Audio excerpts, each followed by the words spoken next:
Hello everyone, welcome back to our YouTube channel educational point. आज का हमारा topic है रेगुलर फाल्सी मेथड, जो कि न्यूमेरिकल मेथड्स का ही एक अनदर मेथड है। तो जो भी स्टूडेंट हमारे चैनल पर पहली बार विजिट कर रहे हैं वो हमारे चैनल को सब्सक्राइब करें और वीडियो को लाइक एंड शेयर करना ना भूलें। आज की इस वीडियो में हम रेगुलर फाल्सी मेथड के बारे में डिटेल स्टडी करने वाले हैं, जिसमें हम देखेंगे उसकी डेफिनेशन, उसका डेरिवेशन एंड सॉल्व करेंगे एक एग्जाम्पल। तो सबसे पहले बात करते हैं what is regula falsi method. Regular falsi method, or the method of false position, is a numerical method for solving an equation in one unknown. It is quite similar to bisection method algorithm and is one of the oldest approaches. It was developed because the bisection method converges at a fairly slow speed. The order of convergence of the regular falsi method is greater than 1. Regula falsi method को false position method भी कहा जाता है और ये एक ऐसा numerical method है जिसके थ्रू वन अननोन वाले इक्वेशन को सॉल्व किया जाता है। Regula falsi method bisection method algorithm के बहुत ही सिमिलर है, साथ ही ये एक ओल्डेस्ट अप्रोच है। बाइसेक्शन मेथड एल्गोरिदम के बारे में हम अपने प्रीवियस वीडियो में बात कर चुके हैं, जिसे आप हमारे न्यूमेरिकल मेथड्स प्लेलिस्ट में जाकर देख सकते हो। बाइसेक्शन मेथड एक स्लो मेथड था, इसलिए रेगुलर फाल्सी मेथड को डेवलप किया गया। अगर हम रेगुलर फाल्सी मेथड के ऑर्डर ऑफ कन्वर्जेंस की बात करें तो ये ग्रेटर देन 1 होता है। चलिए अब इस पिक्चर के थ्रू हम रेगुलर फाल्सी मेथड को समझने की कोशिश करते हैं। अगर इस पिक्चर में देखें तो हमारा एक कर्व दिया हुआ है y is to f x, जिसका कि हमें सॉल्यूशन फाइंड आउट करना है। सबसे पहले हम दो नोन पॉइंट फाइंड आउट करते हैं जिसके बीच हमें सॉल्यूशन मिलेगा, point A and point B. Then f of A and f of B find करेंगे, जो कर्व पर point A and point B पर यहाँ पर मिट करेगा। सो पॉइंट ए की वैल्यू है A and f of A and point B की वैल्यू है B and f of B. अब इन दोनों पॉइंट्स के बीच एक कॉर्ड लाइन ड्रॉ करेंगे। ये कॉर्ड एक्स एक्सिस पर कहीं कट करेगा, जैसे यहाँ पर x1 पर। नेक्स्ट अब हम f ऑफ x1 फाइंड करेंगे, साथ ही इसकी साइन वैल्यू भी चेक करेंगे। सपोज यहाँ पर f ऑफ x1 और f ऑफ b की साइन वैल्यू सेम है, इसलिए यहाँ पर हम b को रिप्लेस करके x1 वैल्यू को लिखेंगे। अब x1 से कर्व पर एक परपेंडिकुलर ड्रॉ करेंगे जो कर्व पर D पॉइंट पर मिट करेगा। पॉइंट D की वैल्यू होगी x1, f of x1।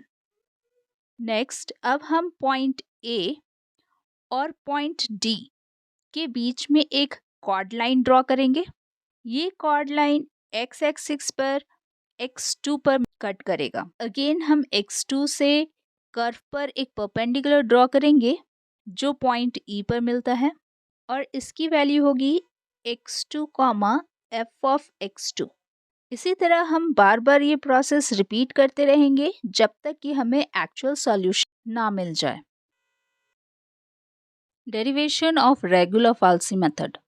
To find the real root of the equation f of x is equals to 0, follow the below procedure. Equation का root find out करने के लिए हम नीचे दिए गए प्रोसीड्योर को फॉलो करेंगे। स्टेप 1, फाइंड 2 पॉइंट्स से a and b such that f of a multiply f of b less than 0. सबसे पहले हम दो नोन पॉइंट फाइंड आउट करते हैं a and b कुछ इस तरीके से कि f of a और f of b को मल्टीप्लाई करें तो वो लेस देन 0 होगा। इसका मतलब कि a एंड b दोनों डिफरेंट साइन वैल्यू के होंगे। अगर a की साइन वैल्यू पॉजिटिव है तो b की साइन वैल्यू नेगेटिव होगी। Step 2, calculate x, first approximate by chord joining capital A f of a and capital B f of b is given by x is equals to a multiply f of b minus b multiply f of a divided by f of b minus f of a. दो point find out करने के बाद हम first approximate find out करते हैं, जिसको find out करने के लिए सबसे पहले कैपिटल A और कैपिटल B के बीच कॉर्ड लाइन ड्रॉ करना होगा। और x की वैल्यू फाइंड आउट करने के लिए हमारे पास ये फॉर्मूला गिवन है। Step 3, evaluate the function f for the value of x। उसके बाद हम फाइंड आउट करेंगे f of x। Next step 4, the root of the function is found only if the value of f of x is equals to 0, else follow the next step. अगर f of x की value 0 है तो x ही हमारा root होगा या solution होगा, और अगर ऐसा नहीं है तो हम आगे के स्टेप को फॉलो करेंगे। Step 5, if f of x not equal to 0 then we need to check the sign. अगर f ऑफ x की वैल्यू 0 नहीं है तो हमें उसका साइन चेक करना होगा, ताकि हम x को a या b के साथ रिप्लेस कर सके और आगे का पॉइंट फाइंड आउट कर सके। First we replace a with x if f of x has the same sign as f of a and we keep the same value for b. Else we replace b with x if f of x has same sign as f of b and we keep the same value for a. तो अगर f of x की sign value और f of a की sign value same है तो हम x को a के साथ रिप्लेस करेंगे, और अगर f of x और f of b की साइन वैल्यू सेम है तो हम x को b के साथ रिप्लेस करेंगे। Next, to get the right value with the new value of a और b we go back to step 2 and recalculate x। और इतना करने के बाद हमें न्यू पॉइंट मिल जाएगा जो कि a और b के साथ रिप्लेस हुआ होगा। उसके बाद से हमें फिर से स्टेप 2 से सारे स्टेप को रिपीट करना है, जिससे कि हमें आगे के अप्रॉक्सीमेट वैल्यूज़ मिल जाए। तो किसी भी मेथड का डेरिवेशन बहुत ही इंपॉर्टेंट होता है, आप इसको ज़रूर याद रखें। स्टूडेंट के एग्ज़ाम में हमेशा डेरिवेशन पूछा जाता है, तो आपको कुछ इसी तरीके से लिखना पड़ेगा विथ डायग्राम, जो मैंने पहले के स्लाइड में दिखाया है। अब सॉल्व कर लेते हैं एक example. Find the positive root of the equation x³ - 4x - 9 is equals to 0 using regular falsi method and correct to 4 decimal places। तो यहाँ पर एक इक्वेशन दिया हुआ है जिसका सॉल्यूशन हमें फाइंड आउट करना है अप टू 4 डेसिमल प्लेसेस। तो सबसे पहले हमें point A and point B find out करना है। तो उसके लिए हम इस इक्वेशन में एक एक करके वैल्यू पुट करेंगे और एक पॉजिटिव और एक नेगेटिव वैल्यू फाइंड आउट करेंगे। x की वैल्यू 1 पे हमें मिलता है -13, x की वैल्यू 2 पर हमें मिलता है -9, x की वैल्यू 3 पर हमें मिलता है 6। तो यहाँ पर हम देख पा रहे हैं कि पॉइंट 2 एंड पॉइंट 3 पर हमें एक नेगेटिव और पॉजिटिव वैल्यू मिला है। डैट मीन्स कि रूट जो है वो 2 एंड 3 के बीच में ही होगा, यानी कि हमारा पॉइंट ए है 2 एंड पॉइंट बी है 3। अब इन दोनों पॉइंट को यूज़ करते हुए हम फर्स्ट अप्रॉक्सीमेट फाइंड आउट करते हैं बाय यूजिंग दिस फार्मूला। तो हमारा फर्स्ट अप्रॉक्सीमेट x1 यहाँ पर मिलेगा 2.6। फिर हम f of x1 find out करेंगे। क्योंकि यहाँ पर f ऑफ x1 की साइन वैल्यू नेगेटिव है, इसलिए इसे a के साथ रिप्लेस किया जाएगा। फिर हम नेक्स्ट अप्रॉक्सीमेट फाइंड आउट करेंगे x2 और फिर फाइंड आउट करेंगे f ऑफ x2। अगेन इसकी साइन वैल्यू नेगेटिव है तो ये a के साथ ही रिप्लेस होगा।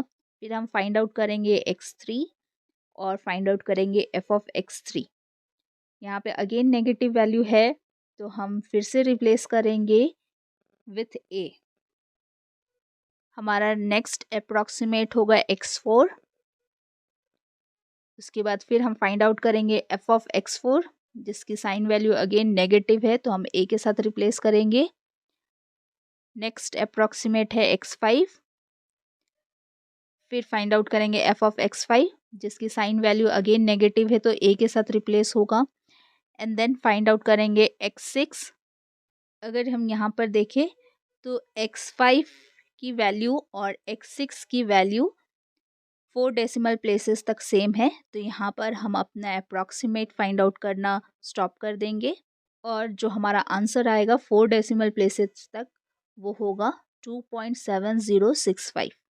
एग्जाम्पल देखकर आपको रेगुलर फाल्सी मेथड से रिलेटेड क्वेश्चन सॉल्व करना आ गया होगा और लास्ट में बात करेंगे रेगुलर फाल्सी मेथड के एडवांटेजेस एंड डिसएडवांटेजेस के बारे में। अगर एडवांटेज की बात करें तो it does not require the derivative calculation and this method has first order rate of convergence, that is it is linearly convergent, it always converges।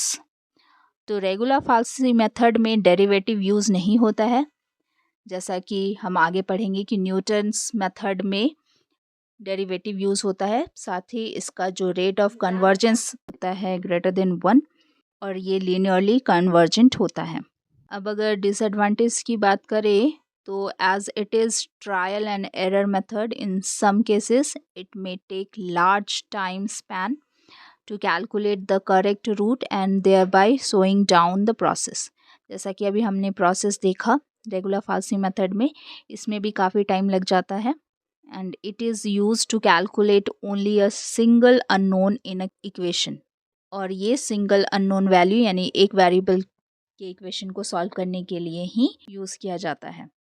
तो ये थे advantage disadvantage. Thanks for watching this video.